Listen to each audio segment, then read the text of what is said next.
What is up, everyone? Welcome back to another video today, and in this video we are doing the 64th installment of Random Model Airports. Today we're going to be doing the Lihue Airport.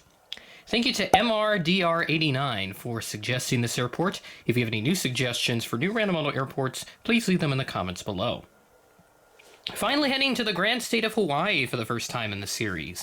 It has been long on my bucket list to do an airport within Hawaii, especially the inter-island serviced airports, so places like Lihue, for instance, or Kahului. Those have been on my bucket list, and I wanted to do Kahului, but it's a little too big for what I currently have right now, so we'll have to expand on some of the Hawaiian fleet before we can do airports like that. So hopefully that'll come sooner than later, but in the meantime, happy to do Lihue, a nice little airport here.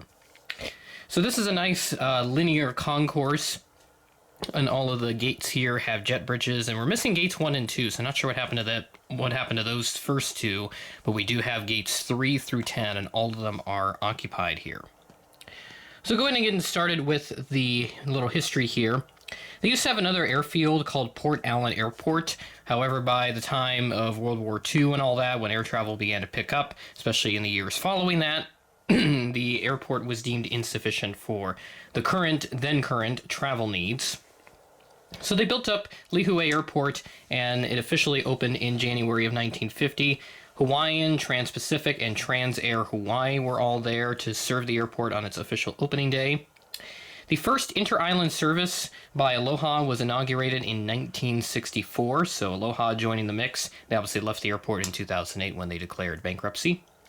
There was a new north-south runway that opened in the mid-80s, so that aircraft would avoid flying over populated areas since there had been some noise complaints going on, as with most airports.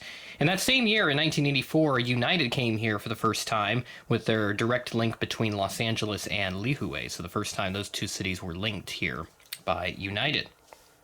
There have been a couple hurricanes that have hit Lihue over the years, since Hawaii is in an area where they are unfortunately prone to some hurricanes. They've been hit with one Category 1 hurricane, Iowa in 1982, and then Category 5 hurricane Iniki, I think is how you say it. Sorry, I probably didn't pronounce that right. But that hit just 10 years later in 1992. And this airport stayed operational through that latter hurricane, serving as the lifeline for the island, all the residents of the island, to get emergency supplies and stuff delivered. So pretty cool that it stayed open during a time of crisis.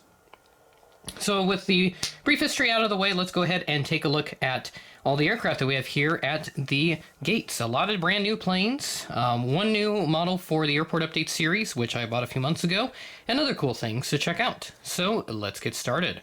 And to start off, we do have a brand new model for the airport updates on the channel, this being the Hawaiian Sub 17 that I got during Airliners International in Kansas City this past summer. Very happy to finally have one of these, as it enables me to do these inter-island serviced airports, like Lihue, for instance. Still need a couple more of these to do some bigger airports, and I will have to get a new livery one because, as you can tell, this is in the carrier's older livery, which has since been retired as far as I can tell. Maybe a couple aircraft still kind of hanging out with the old livery, but otherwise, pretty much every Hawaiian aircraft has a new livery, which you can see in the background with the next aircraft we'll take a look at. So I will be sure to hunt down a new livery, but for now, this old livery one will do me just fine. This 717 came in from Kahului as flight 349, arriving in at 3:52 p.m., delayed from a 1:39 p.m. scheduled arrival, so we're looking at a delay of 2 hours and 13 minutes for the folks coming in. Or no, that's, yeah, 2 hour 13, so 2 hour 13 delay. I thought it was a little higher than that, but no. 2 hour 13 for our folks coming in from Kahului. And then moving up, we do have a Hawaiian aircraft in the new livery, this being an A321 Neo, coming from the contiguous United States, from Oakland, California, as Flight 67. This arrived in at 12:19 p.m. ahead of a scheduled 12:20 p.m. arrival.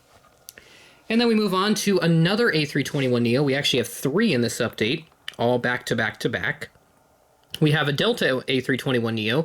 This came in from Los Angeles as flight 428, arriving in at 6:34 p.m., delayed from a 5:09 p.m. scheduled arrival, so this aircraft delayed by around an hour and a half or so, maybe 85 minutes, I think. Yeah, 85 minutes for this aircraft. And then our last A321 Neo, we have an American Airlines aircraft. This A321 Neo came in from Phoenix Sky Harbor as Flight 684, arriving in at 2:09 p.m., delayed from a 2:04 p.m. scheduled arrival, so only delayed by just 5 minutes. We move from the Neos now into the Maxes with a pair of them. This first one from Southwest. This came in from Las Vegas. This flight 1083 at 1:22 p.m. ahead of a scheduled 1:25 p.m. arrival. And then we also have a United example here. This is the first release from 2021. I know they did a second one, which looks very similar, just with a different registration, but I will gladly hang on to the first release MAX 8 that I have here. This came in from San Francisco as flight 1111 at 11:32 a.m., delayed from an 11:27 a.m. scheduled arrival. That's a lot of 11s.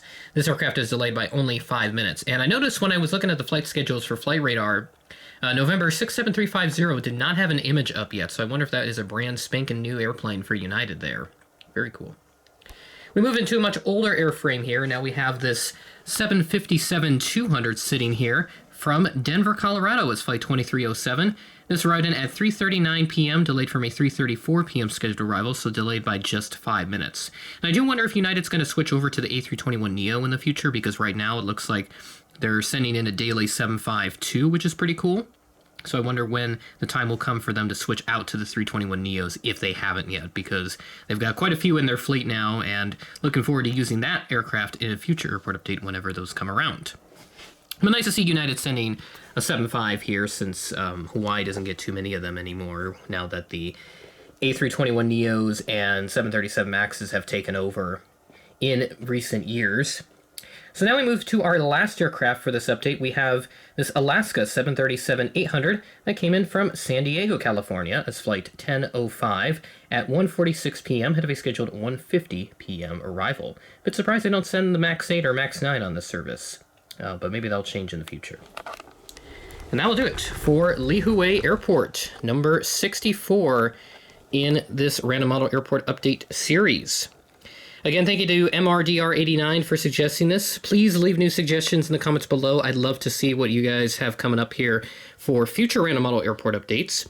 I'm going to try and continue to expand on the variety of airports that we do, like Hawaiian airports, some Caribbean airports, other foreign airports especially, and maybe try to do some bigger hub airports as well when the time is right, because those take quite a lot of time to put together, and especially with some of the references I like to make with those major airports, it does consume a lot of my time for editing and all that, so we'll have to plan that a little more carefully here in future videos. So with that being said, that is the end of the video. Thanks for watching, and I will catch you in the next video.